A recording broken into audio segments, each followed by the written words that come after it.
নমস্কার বন্ধুরা, রোজকার একঘেয়ে খাবার ছেড়ে আজ যদি মুখের স্বাদ বদলাতে চান তবে দুপুরের গরম ভাতের জন্য বানিয়ে নিন দারুণ সুস্বাদু সাদা তিল ভাজা।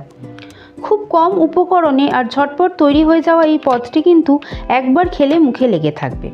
চলুন দেখে নেওয়া যাক কী কী লাগছে।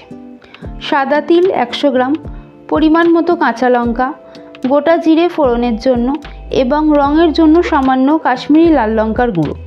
এর সাথে রান্নার জন্য লাগবে সরিষার তেল ও স্বাদমতো নুন ও সামান্য চিনি। রান্নার শুরুতেই প্রথমে সাদা তিল আর কাঁচা লঙ্কা একসাথে সামান্য জল দিয়ে বেটে নিতে হবে। এবার কড়াইতে বেশ খানিকটা সরষের তেল গরম হলে তাতে গোটা জিরে ফোড়ন দিতে হবে।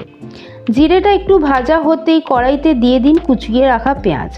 পেঁয়াজের টুকরোগুলো হালকা লাল হয়ে ভেজে নিতে হবে।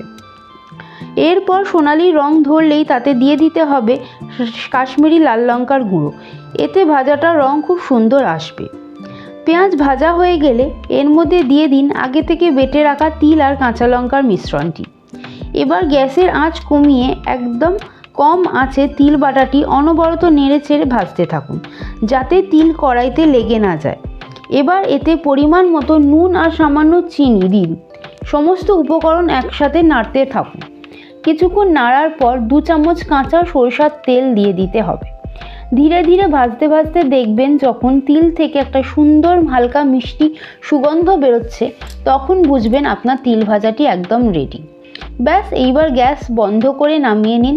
দুপুরে ধোঁয়া ওঠা গরম ভাতের সাথে এই সাদা তিল ভাজা জাস্ট অসাধারণ লাগে।